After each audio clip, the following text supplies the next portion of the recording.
അൻവർ തുന്നിറങ്ങിയിരിക്കുകയാണ്. അൻവർ ആഭ്യന്തര വകുപ്പിന് നേരെയാണ് വിരൽ ചൂണ്ടുന്നത്.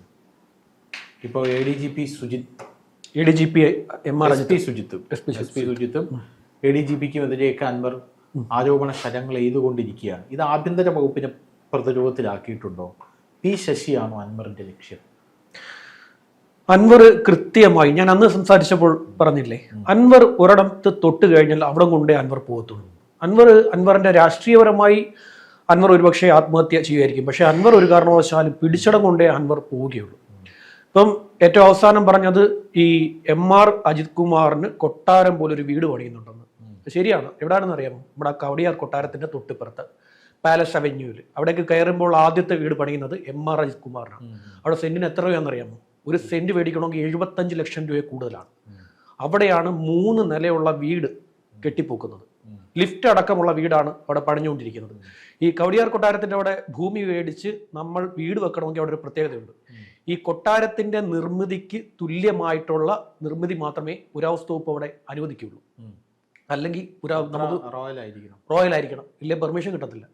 അവിടെ വീട് വെച്ചേക്കുന്ന ആരൊക്കെയാ? MA യൂസഫ് അലി, KP യോഹന്നാൻ, KG എബ്രഹാം, ഇവരുടെയൊക്കെ വീടുകളാണ് അവിടെ ഉള്ളത്. അവിടേക്ക് കയറുമ്പോൾ ഉള്ള ആദ്യത്തെ പോർഷനാണ് ഇപ്പോൾ MR അജിത് കുമാറിൻ്റെതാണെന്ന് പറഞ്ഞിരിക്കുന്നത്. അവിടെ കൊട്ടാരം പോലൊരു വീട് പണിഞ്ഞുകൊണ്ടിരിക്കുന്നു, ലിഫ്റ്റ് അടക്കമുള്ളത്, വലിയ പൈലിംഗ് ആണ്. എവിടെന്നാണ് ഈ കാശ്? എവിടുന്ന് കിട്ടി? അതല്ലേ വലിയ ചോദ്യമല്ലേ. കൊട്ടാരം പോലൊരു വീട് കവടിയാർ അറിഞ്ഞൂടെ? നമുക്ക് കവടിയാർ അറിയാവുന്ന കാര്യമല്ലേ. കവടിയാർ എന്താ പറയുക, ഈ സിറ്റിയിലെ ഏറ്റവും വില കൂടിയ, എന്താ പറയുക, ഭൂമിക്ക് പൊന്നും വിലയുള്ള സ്ഥലമാണ് ആ കവടിയാർ. അവിടെ കൊട്ടാരത്തിന് എനിക്ക് തോന്നുന്നു ആ ഭൂമി ഈ പറയുന്ന പോലെ ഭാഗം വെച്ച് പോയി. കൊട്ടാരത്തിന്റെ ഭൂമിയായിരുന്നു എന്നാണ് എൻ്റെ അറിവ്. കൊട്ടാരത്തിന്റെ ഭൂമി ഭാഗം വെച്ച് പോവുകയും അത് പിന്നീട് കൈമാറ്റം ചെയ്യപ്പെട്ട് പലരുടെയും കൈകളിലേക്ക് എത്തി എന്നുള്ളതുമാണ് പറയുന്നത്. പിന്നെ അവിടെ ഒരു വലിയൊരു അന്ധവിശ്വാസം നിലനിൽക്കുന്നുണ്ട്. അവിടെ ഭൂമി മേടിച്ചവരാരും രക്ഷപ്പെട്ടിട്ടുണ്ട്, എല്ലാവരും കുഴപ്പത്തിൽ ചാടിയിട്ടുണ്ട്. ഒരു കാര്യപ്പെട്ടവരൊക്കെ ഈ പിന്നെ നമ്മുടെ MA യൂസഫ് അലി, ഇപ്പൊ അദ്ദേഹത്തിനെ കുറിച്ചൊന്നുമല്ല പറയുന്നത്. ഈ KP യോഹന്നാൻ അവിടെ മേടിച്ചതിന്റെ കുറച്ച് വീട് വെച്ചതിന്റെ കുറച്ച് ദിവസം കഴിഞ്ഞപ്പോഴാണ് പുള്ളിയുടെ അവിടെ റെയ്ഡ് അങ്ങോട്ട് തുടങ്ങിയത്. പുള്ളിയുടെ സ്ഥാപനങ്ങളെ മൊത്തം റെയ്ഡ് ചെയ്തില്ലേ. അവസാനം അദ്ദേഹത്തിന് എന്ത് സംഭവിച്ചു? അപകട മരണം സംഭവിച്ചു. ഇപ്പൊ MR അജിത് കുമാർ അത് മേടിച്ച് അവിടെ കെട്ടിടം പണി തുടങ്ങിയതേ ഉള്ളൂ. അതിനു മുമ്പ് പുള്ളിയും പെട്ടു. അവിടെ അങ്ങനെ ഒരു അന്ധവിശ്വാസം നിലനിൽക്കുന്നുണ്ട്. ആ ഒരു മേഖലയിൽ ഇങ്ങനെ ഭൂമി ഫ്ലാറ്റുകളൊക്കെ മേടിക്കുന്നുണ്ട്. അതിൽ കുഴപ്പമില്ല, അങ്ങനെ കുഴപ്പമില്ല. അല്ല, അങ്ങനെ കഥയുണ്ടെന്ന് ഇവിടെ, അങ്ങനെ കഥയുണ്ട്. അത് കാലങ്ങളായി നിലനിൽക്കുന്ന ഒരു കഥയാണ്. അപ്പൊ കൊട്ടാരത്തിനോട് ചേർന്ന് നിൽക്കുമ്പോൾ കൊട്ടാരത്തിന്റെ നിർമ്മിതിക്ക് തുല്യമായിട്ടുള്ളത് മാത്രമേ പുരാവസ്തു വകുപ്പ് അവിടെ അനുവദിക്കൂ. അല്ലെങ്കിൽ പുരാവസ്തു വകുപ്പ് ഇതിനകത്ത് ഇത് തടയിട്ടളയും കൊണ്ടുവന്ന്. അങ്ങനെ ഒരു പ്രശ്നം കൂടെ ഉണ്ട്. അപ്പൊ കോടികളാണ് ഇറങ്ങുന്നത്. ഇപ്പൊ എങ്ങനെ വന്നു? ഒന്നുകിൽ ഭാര്യയ്ക്ക് സ്വത്ത് വേണം, അമ്മാതിരി സ്വത്ത് വേണം. ചെറിയ സ്വത്ത് പോരാ, നല്ല സാമ്പത്തികം വേണം, ബിസിനസ് പരമായിട്ട് എന്തെങ്കിലും വേണം. പക്ഷേ പിന്നെ അൻവർ പറയുന്നത് എന്താ? സ്വർണം പൊട്ടിക്കൽ എന്ന് പറയുന്ന പരിപാടി MR അജിത് കുമാറിനുണ്ട് എന്നാണ് പറഞ്ഞിരിക്കുന്നത്. ഇവർക്ക് ഇത് എളുപ്പത്തിൽ പറ്റും. എങ്ങനെയാണെന്നറിയാമോ? ഇവർക്ക് ഇവരുടെ ടീം ഉണ്ടല്ലോ, ഡാൻസ് ഓഫ് ടീം. ഈ ഡാൻസ് ഓഫുകാരെ കൊണ്ട് കസ്റ്റംസുമായി ബന്ധപ്പെടുത്തി, ഇപ്പൊ കസ്റ്റംസുകാർ പറയുന്നു കടത്തുകാരെ കണ്ടുപിടിക്കുന്നു. കടത്തുകാരെ കസ്റ്റംസ് അവിടെ നിന്ന് പിടിക്കത്തില്ല. ഇത് ഇവർ എല്ലാവരും ഒത്തുകളിയാ. പിടിക്കാതെ എന്ത് ചെയ്യും? ഈ കടത്തുകാരൻ പുറത്തു പോകുമ്പോൾ കൃത്യമായിട്ടുള്ള വിവരം ഡാൻസ് ഓഫിന് കൊടുക്കും. പിന്നെ എയർപോർട്ടിനകത്ത് നിന്ന് പിടിച്ചു കഴിഞ്ഞാൽ CCTV ഉണ്ട്. അവിടെ നിന്ന് ഇവർക്ക് ഇത് എടുക്കാൻ പറ്റില്ല. അപ്പൊ ഈ ഡാൻസ് ഓഫുകാർ എന്ത് ചെയ്യും? ഡാൻസ് ഓഫുകാർ പൊക്കിയിട്ട് നേരെ കൊണ്ടുപോയി രഹസ്യ കേന്ദ്രത്തിൽ കൊണ്ടു ചെന്ന് അതിൽ നല്ലൊരു ഭാഗം എടുത്തിട്ട് ഇത് ഇവർ പിടിച്ചതായിട്ട് കാണിച്ച് കൊടുക്കും. ഇതിന്റെ തൂക്കം ഇപ്പോ ഈ പിന്നെ 20 കിലോ തൂക്കമുള്ള സ്വർണ്ണമാണ് കൊണ്ടുവന്നത് വെച്ചു. അതിന് 5 കിലോ പിടിച്ചതായിട്ട് കൊടുക്കും. 15 കിലോ ഇവർ അടിച്ചുകൊണ്ട് പോകും ഡാൻസ് ഓഫിനെ വെച്ചിട്ട്. ഈ ഡാൻസ് ഓഫ് നിൽക്കുന്നത് SP-യുടെ കീഴിലാണ് ഡാൻസ് ഓഫിന്റെ ടീം ഉള്ളത്. മലപ്പുറത്തിരിക്കവേ പിന്നെ സുജിത്ത് പുള്ളിയുടെ ഡാൻസ് ഓഫിനെ കൊണ്ട് സ്വർണം പൊട്ടിച്ചെന്ന് പറയുന്നു. അതുപോലെ തന്നെ ADGP MR അജിത് കുമാർ അത് ചെയ്തിട്ടുണ്ടെന്ന് പറയുന്നു. അജിത് കുമാറിന്റെ ഒരു കാര്യം ഞാൻ പറഞ്ഞുതരാം. ഈ സരിത്തിനെ എങ്ങനെയാ പൊക്കിയത് ഓർമ്മയുണ്ടോ? സ്വപ്ന സുരേഷ് വലിയ ആരോപണങ്ങൾ ഉന്നയിച്ചുകൊണ്ടിരിക്കെ സരിത്തിനെ തട്ടിക്കൊണ്ടു കളഞ്ഞു. ആരാ തട്ടിക്കൊണ്ടുപോയത്? വിജിലൻസ്. അന്ന് വിജിലൻസിന്റെ ഡയറക്ടർ ആരായിരുന്നു? MR അജിത് കുമാർ അല്ലേ? പുള്ളി ഇത് ചെയ്യുന്ന ആളാണ്. പുള്ളി ഞാനിത് നേരത്തെ തന്നെ ഒരു ചർച്ചയിൽ പറഞ്ഞിട്ടുള്ള ഒരു കാര്യമാണ്. അതായത് ഇവിടുത്തെ DGP അല്ല, ഇവിടുത്തെ ADGP ആണ് ഇവിടെ ഭരിക്കുന്നത്. അയാളാണ് ഇവിടെ ഭരിച്ചുകൊണ്ടിരിക്കുന്നത്. ADGP MR അജിത് കുമാറാണ് ഇവിടെ പോലീസിനെ ഭരിക്കുന്നത്. ഇദ്ദേഹം ഒരു പാരലായിട്ട് ഒരു ഇന്റലിജൻസിനെ ഇട്ടിട്ടുണ്ട്. ഇന്റലിജൻസ് എന്ന് പറയുന്നത് പ്രത്യേകമായിട്ട് ഇന്റലിജൻസിന് ഒരു പ്രത്യേക മേധാവിയും കാര്യങ്ങളുള്ള പ്രത്യേക വിഭാഗമാണ്. ADGP, ലോ ആൻഡ് ഓർഡറിൽ ഇരിക്കുന്ന ADGP ഇവിടെ ഒരു ഇന്റലിജൻസിനെ, പുള്ളി ഒരു ഇന്റലിജൻസിനെ ഇട്ടു. ഒരു ഇന്റലിജൻസിനെ പുള്ളി നിയോഗിച്ചിട്ടുണ്ട്. ആ ഇന്റലിജൻസ് ആണ് ഇവിടുത്തെ കാര്യങ്ങളെ നിരീക്ഷിക്കുന്നത്. അതുപോലെ തന്നെ പ്രധാനപ്പെട്ട മറ്റൊരു കാര്യം പറഞ്ഞിരിക്കുന്നു. ഇദ്ദേഹത്തിന്റെ ഭാര്യ കള്ളക്കടത്ത് സംഘവുമായിട്ട് സംസാരിക്കുന്ന കോൾ റെക്കോർഡിംഗ് എന്റെ കയ്യിലുണ്ട്. പിന്നെ ADGPയുടെ കോൾ റെക്കോർഡിംഗ് എന്റെ കയ്യിലുണ്ട്. ഞാനിത് ചോർത്തി എന്നാണ് പിന്നെ അൻവർ പറയുന്നത്. ഇപ്പുറത്ത് പറയുന്നു ഈ പിന്നെ MRഉം ഇതുപോലെ തന്നെ ചോർത്തിയിട്ടുണ്ടെന്ന്. ആരാ? അജിത് കുമാർ ചോർത്തിയെന്ന്. എങ്ങനെ ചോർത്താൻ പറ്റും? ADGP, ലോ ആൻഡ് ഓർഡർ ഇരിക്കുന്ന ADGPക്ക് ചോർത്താൻ പറ്റില്ല. അത് ചോർത്തണമെങ്കിൽ ആര് വേണം? സൈബർ സെൽ വേണം. സൈബർ വിഭാഗത്തിനെ കൊണ്ട് നമ്മുടെ കോളുകൾ ചോർത്താൻ സാധിക്കും. ആ സൈബർ വിഭാഗത്തിന്റെ പിന്നെ മേധാവി ആരാ? ADGP H. വെങ്കടേഷാണ് അതിന്റെ മേധാവി. അദ്ദേഹത്തിന് മാത്രമേ ഇത് ചോർത്താൻ പറ്റൂ. ഈ ADGP ആ ADGP കൊണ്ട് എങ്ങനെ ചെയ്യും? നടക്കത്തില്ല. അപ്പോൾ മാത്രമല്ല, വെങ്കടേഷ് അതിന് നിൽക്കുന്ന ഒരാളുമല്ല. അദ്ദേഹം വളരെ പ്രഗത്ഭനായിട്ടുള്ള ഒരു ഉദ്യോഗസ്ഥനാണ്. അപ്പോൾ പിന്നെ അൻവർ പറയുന്ന ഒരു കാര്യം, ഇതിനു വേണ്ടി ഒരു SP-യെ പിന്നെ എവിടാ സൈബർ സെല്ലിലിട്ടു. ആ SP ആരാ? ഹരിശങ്കർ, നേരത്തെ കോട്ടയത്തിരുന്ന്.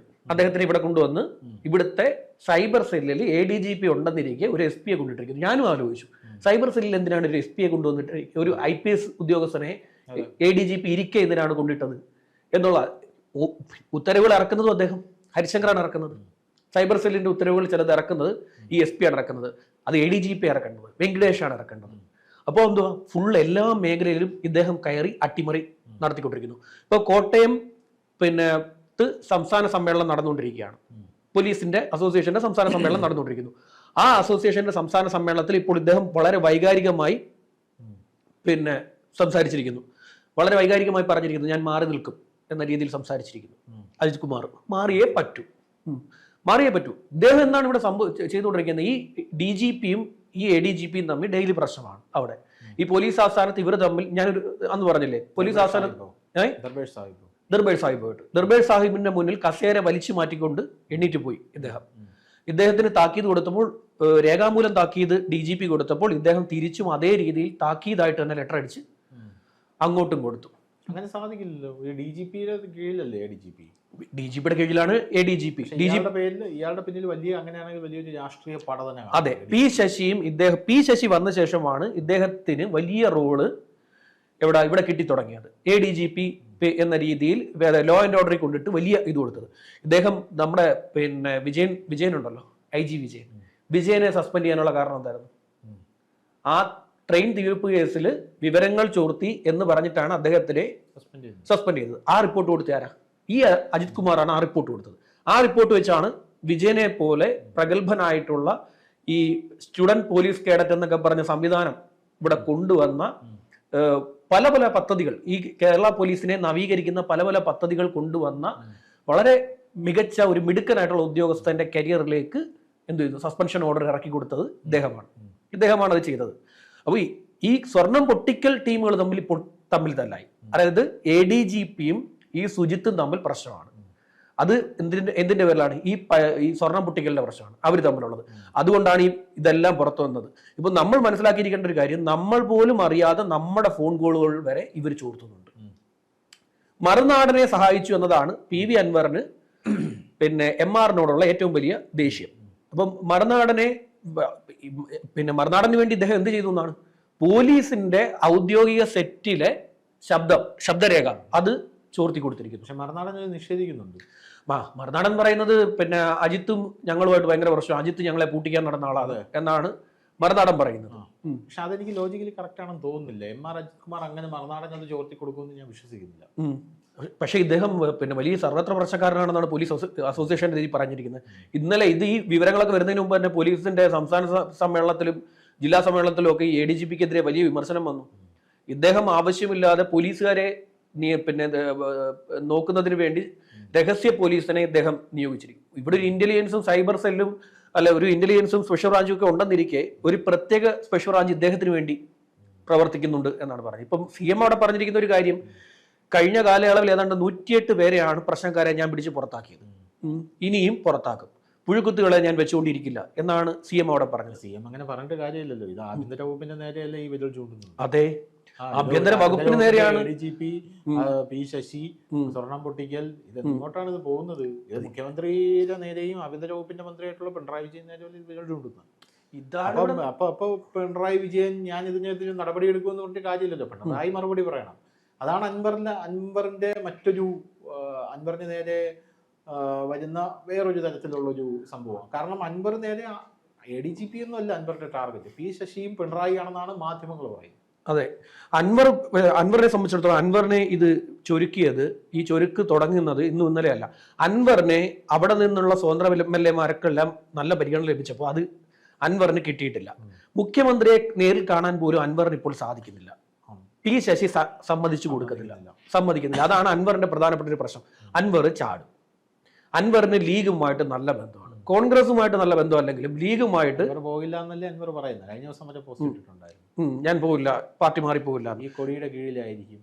Even though I don't have membership, I will never go out from this party. നിലപാടുള്ള ആളാണ് അൻവർ, നിലപാടുള്ള ആളാണ്. അങ്ങനെ പറഞ്ഞിട്ടുണ്ടെങ്കിൽ, ഞാൻ പോസ്റ്റ് കണ്ടില്ല, അങ്ങനെ പറഞ്ഞിട്ടുണ്ടെങ്കിൽ പോകില്ലായിരിക്കും. പക്ഷെ അദ്ദേഹത്തിന് രാഷ്ട്രീയമായി നിലനിൽക്കണമെങ്കിൽ ഇനിയിപ്പോ അല്ല, അൻവറിനെ സംബന്ധിച്ച് ഞാൻ മനസ്സിലാക്കുന്നത് അൻവറിന് ഒരുപാട് മാധ്യമങ്ങളോട് പകയുണ്ട്, ഒരുപാട് രാഷ്ട്രീയക്കാരോട് പകയുണ്ട്. കാരണം അൻവറിന്റെ ബിസിനസ് സാമ്രാജ്യത്തിന് മുഴുവൻ തുരങ്കം വെച്ചത് ഇവരാണെന്നാണ് അൻവർ രഹസ്യമായി പല ആൾക്കാരോടും പറഞ്ഞുകൊണ്ടിരിക്കുന്നത്.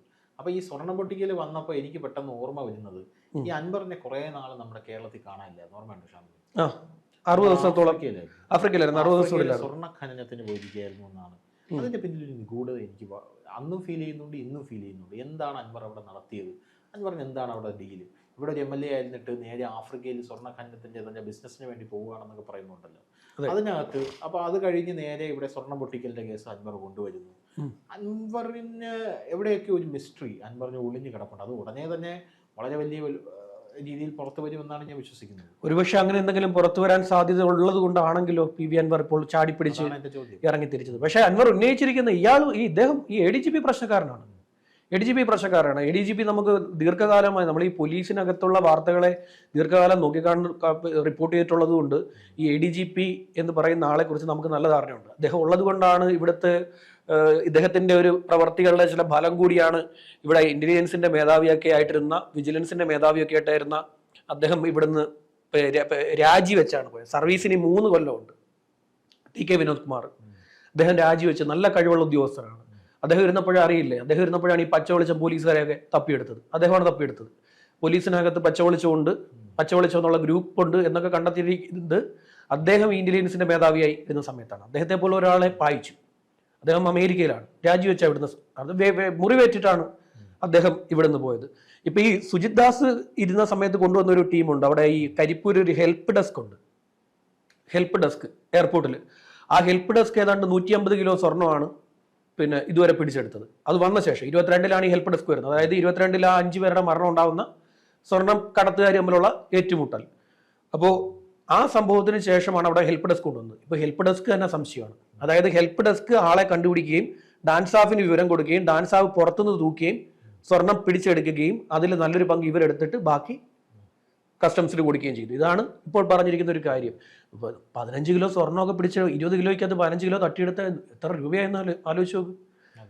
ഇപ്പൊ എത്ര രൂപയെന്ന് ആലോചിച്ച് നോക്ക്. ഇപ്പൊ ഒരു പ്രധാനപ്പെട്ട ഈ ഭാരതീയ ന്യായ സംഹിത വന്ന ശേഷം ഇതിന്റെ തടവ് ശിക്ഷ എന്ന് പറയുന്നത് 10 വർഷമാക്കിയിട്ടുണ്ട്.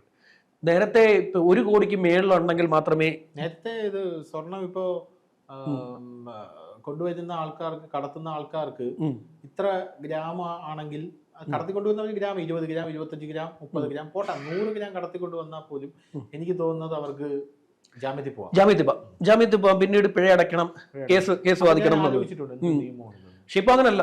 ഇപ്പൊ കൊണ്ടുവന്നു കഴിഞ്ഞാൽ റിമാൻഡാ, കടത്താൻ സമ്മതിക്കത്തില്ല. രാജ്യവിരുദ്ധ പ്രവർത്തനം എന്നുള്ള രീതിയിലാണല്ലോ ഇപ്പൊ എടുത്തുകൊണ്ടിരിക്കുന്നത്. ഇപ്പൊ ഈ പോലീസുകാരിലൊക്കെ ഇങ്ങനെയുള്ള കുറെ ക്രിമിനൽസ് ഉണ്ട് എന്നുള്ള കാര്യമാണ് ദീർഘകാലമായി നമുക്കറിയാവുന്നത്. പക്ഷെ ഇത്രയും തലപ്പത്ത് ഇത്രയും വലിയ ദാവൂദ് ഇബ്രാഹിമിന് തുല്യമാണ് ഇവിടുത്തെ ADGP. ദാവൂദ് ഇബ്രാഹിമിന് റോൾ മോഡൽ ആക്കിയിരിക്കുകയാണ് ADGP എന്നാണ് പറഞ്ഞിരിക്കുന്നത്. അദ്ദേഹത്തിന്റെ ഫോൺ സംഭാഷണം എന്റെ കയ്യിലുണ്ട്. എന്തായാലും അൻവർ അത് പുറത്തുവിടട്ടെ. അത് പുറത്തുവിടുന്നത് ഞാൻ കട്ട വയ്ക്കും. ശരി.